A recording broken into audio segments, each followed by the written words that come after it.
تم چاروں بھی کھیلو۔ خیام کی جگہ جواب وشا نے دیا، ہمارا موڈ نہیں ہے۔ اریبا نے سر کو خفیف سا جھکایا، یہ لڑکی وشا مجھے تو ایک آنکھ نہیں بھاتی، ناک میں نتنی اور جینز کے ساتھ شارٹ شرٹ، مہذب گھروں کی لڑکیوں کے یہ طور طریقے نہیں ہوتے۔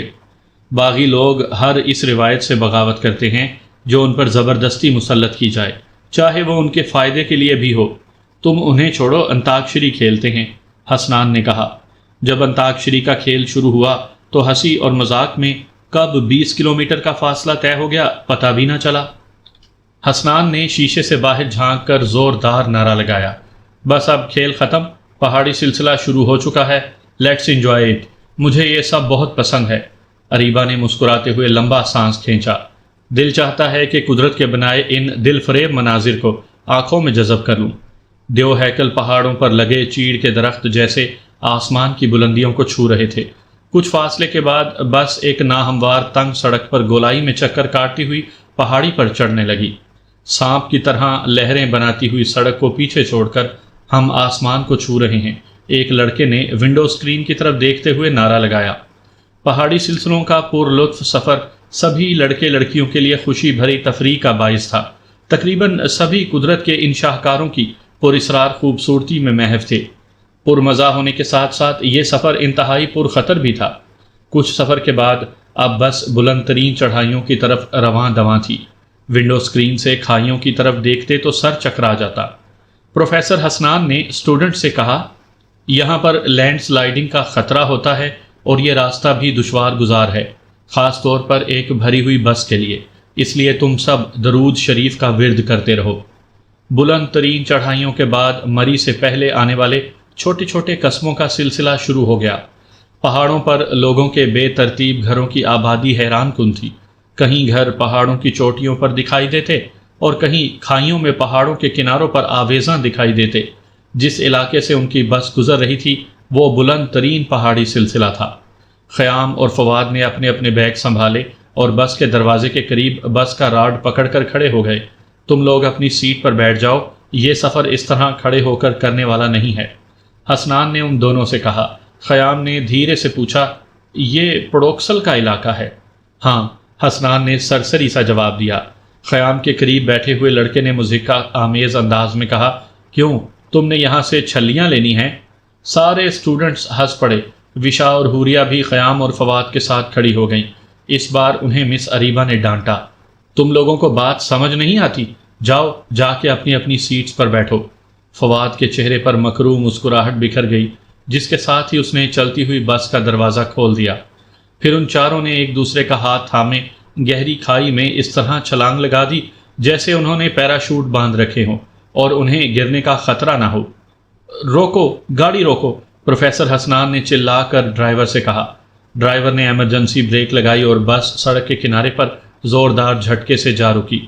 پروفیسر صاحب، اس سڑک پر بس روکنا انتہائی خطرناک ہو سکتا ہے، ہمارے لیے بھی اور دوسروں کے لیے بھی، مگر ہمارا اس جگہ اترنا ضروری ہے۔ تم ایسا کرو کہ مجھے اور اریبا کو اور ان 3 لڑکوں کو ادھر چھوڑ دو، باقی طالب علم گاڑی میں ہی بیٹھے رہیں۔ 2 کلومیٹر کے فاصلے پر ہوٹل ہے، وہاں اسٹوڈنٹس کو چھوڑ کر واپس آ جانا۔ جیسا پروفیسر حسنان نے کہا ڈرائیور نے ویسا ہی کیا۔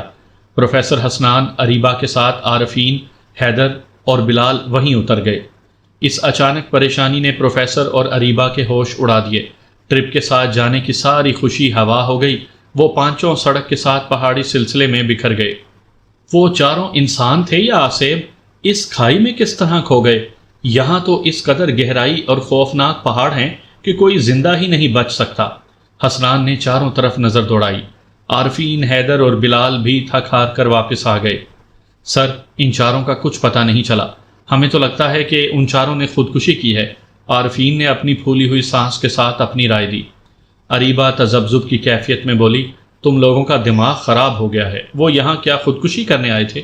حسنان جو فرسٹریشن میں ادھر ادھر ٹہل رہا تھا چڑ کر بولا، اگر خودکشی کرنی بھی تھی تو ہمارے ساتھ آنے کی کیا ضرورت تھی؟ کہیں پر بھی اپنا شوق پورا کر لیتے۔ اب ہم یونیورسٹی والوں کو اور ان چاروں کے پیرنٹس کو کیا جواب دیں گے؟ حسنان، باتیں کر کے وقت برباد نہ کرو، ہمیں پولیس اور ریسکیو کی مدد لینی ہوگی۔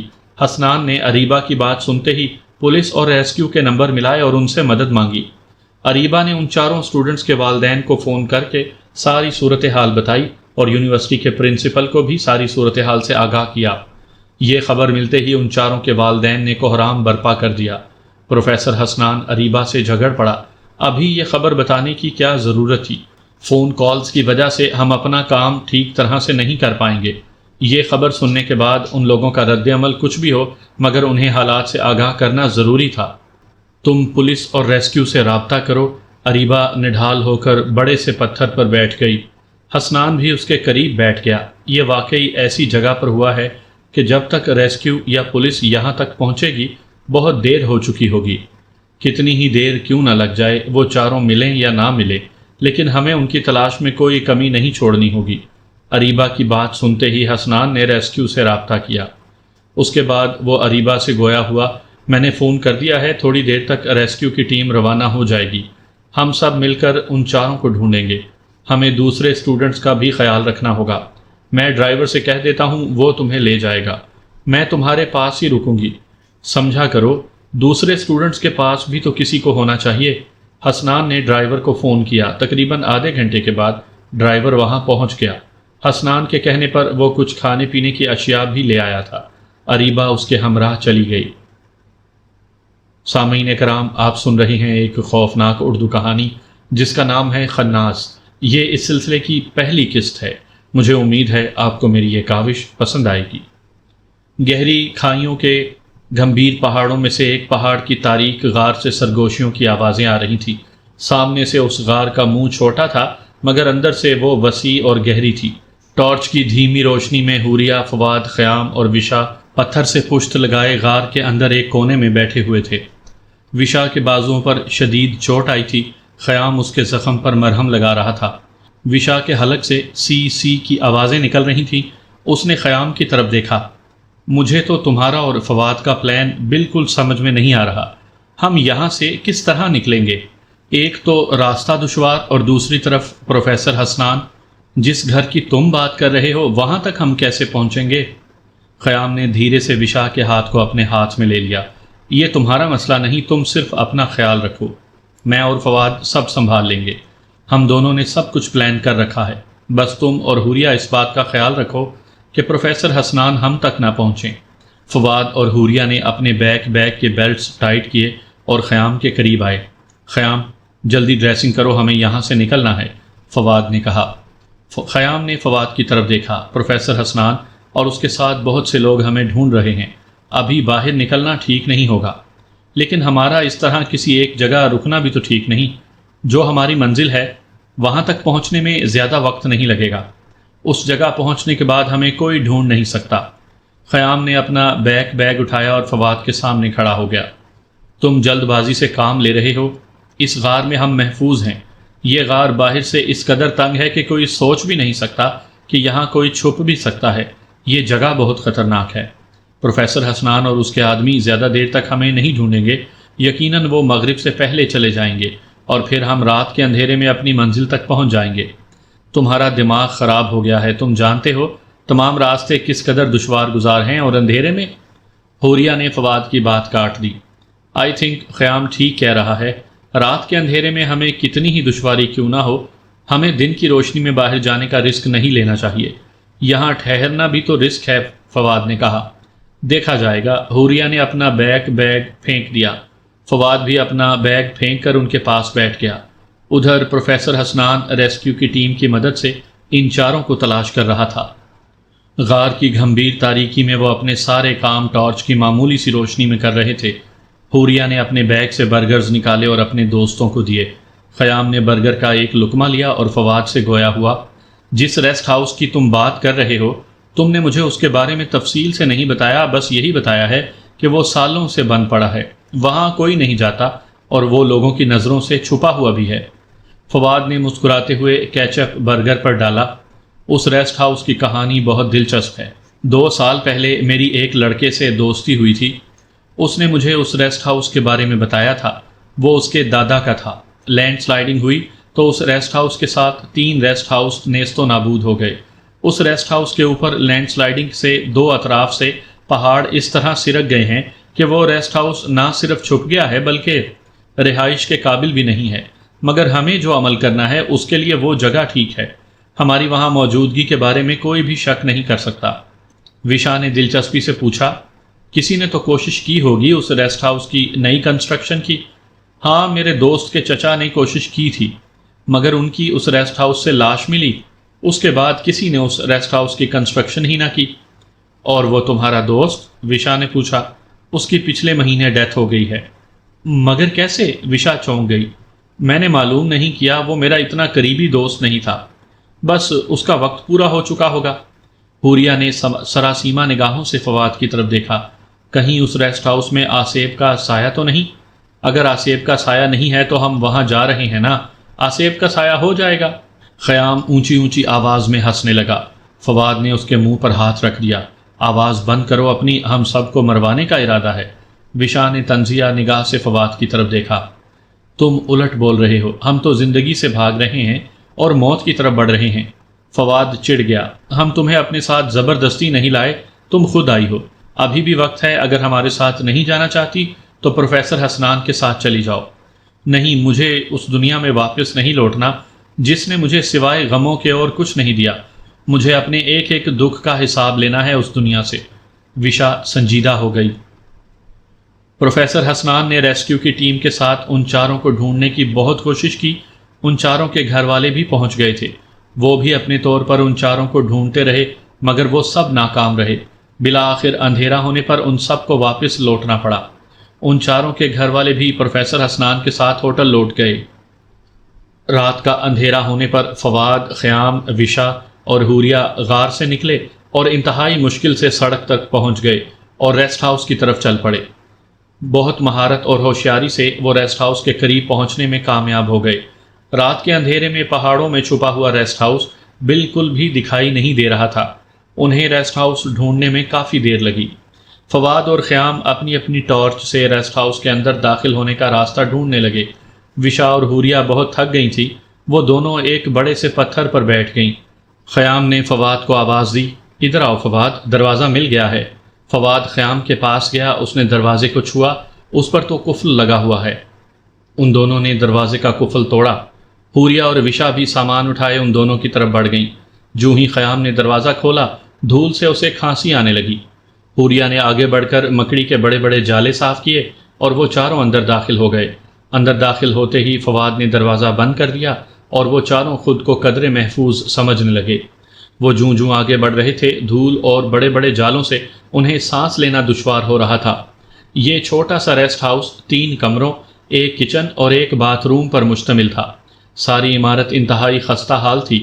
دراڑیں پڑی ہوئی، چھتیں جگہ جگہ سے ٹوٹی ہوئی، فرش دھول، مٹی اور پتھروں سے بھرا ہوا تھا۔ وشا اپنے کپڑے جھاڑتے ہوئے اکتاہٹ میں بولی، یہ ریسٹ ہاؤس نہیں، کھنڈر ہے۔ خیام فرش سے نوکدار پتھر اٹھا کے راستہ صاف کرنے لگا۔ جیسا بھی ہے، ایک کمرہ تو مل کر صاف کرنا ہی ہوگا تاکہ ہم رات گزار سکیں۔ حوریہ نے کمرے کے چاروں اطراف میں ٹارچ گھمائی۔ تھوڑا بہت صاف کر لیتے ہیں، باقی دن کی روشنی میں صاف کر لیں گے۔ یہاں پر کون سا بجلی ہے؟ اندھیرے میں اس طرح چیزوں کو الٹ پلٹ کرنا ٹھیک نہیں ہے۔ وہ چاروں جس کمرے میں کھڑے تھے وہ حال نما بڑا کمرہ تھا۔ کمرے کے فرنیچر کو کپڑے سے ڈھانپا ہوا تھا۔ سفید کپڑوں کی حالت دیکھ کر اندازہ ہو رہا تھا کہ دیمک نے اس فرنیچر کا کیا حال کیا ہوگا۔ دیوار پر انتہائی پرانی طرز کی وال کلاک لگی ہوئی تھی۔ دیوار کے ساتھ آتش دان تھا جس پر سفید جالی کے پردوں کی طرح جالے لٹک رہے تھے۔ وہ چاروں سردی سے تھر تھر کانپ رہے تھے۔ حوریہ اپنے کندھے سکیڑے آتش دان کے قریب آئی۔ کاش یہاں آگ جل جائے، ہم سارے ادھر ہی رات گزار لیں گے۔ وشا بھی حوریہ کے قریب آ گئی۔ اگر ایسا ہو جائے تو کیا ہی بات ہے، لیکن ہمیں لکڑیاں ملیں گی کہاں سے؟ فواد نے ایک کرسی پر سے کپڑا اتارا۔ یہ گلا سڑا فرنیچر کس کام آئے گا؟ یہ کہہ کر فواد نے کرسی کو، جس کو دیمک نے جگہ جگہ سے کھوکھلا کر دیا تھا، 2-3 ضربیں لگائیں۔ کرسی 2-3 حصوں میں ٹوٹ گئی۔ آتش دان صاف کرنے کے بعد خیام اور وشا وہاں لکڑیاں رکھ کر آگ جلانے لگے اور فواد اور حوریہ کمرے کی تھوڑی بہت صفائی کرنے لگے۔ خیام نے لکڑیاں ترتیب سے رکھ کر اپنے لائٹر سے ان میں آگ لگا دی۔ آگ جل گئی تو وہ چاروں آتش دان کے قریب بیٹھ گئے۔ حوریہ اپنے کندھے سکیڑے چھت کی طرف دیکھ رہی تھی۔ فواد، یہ چھت اس قدر خستہ حال ہے، نہ جانے کب ہمارے اوپر آ گرے۔ گرتی ہے تو گر جائے۔ ہر جنگ جیتنے کے لیے ضروری ہے کہ تم ہر طرح کا ڈر اپنے اندر سے نکال پھینکو۔ آسانیوں بھری زندگی بھی کوئی زندگی ہے؟ زندگی میں ایڈونچر ہونا چاہیے، چیلنجز ہونے چاہیے۔ حوریہ جیسے تپ گئی۔ تم اچھی طرح جانتے ہو کہ میں بزدل نہیں ہوں، لڑکی ہونے کے باوجود سینے میں پتھر جیسا دل رکھتی ہوں، مگر کسی غیر محفوظ جگہ کو محفوظ کہنا تو حماقت ہے، اور میں احمق نہیں ہوں۔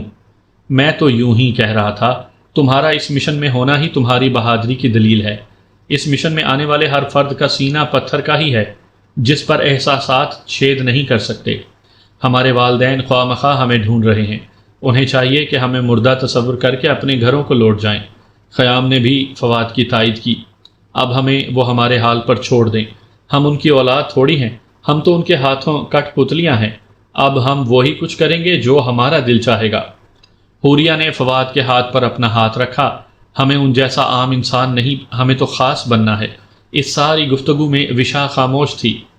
وہ بیٹھے بیٹھے کہیں کھو گئی تھی، سوچوں کے دریچوں سے اپنے ماضی میں جھانکنے لگی تھی، جہاں اس کی ماں اس پر اپنی محبتیں نچھاور کر رہی تھی۔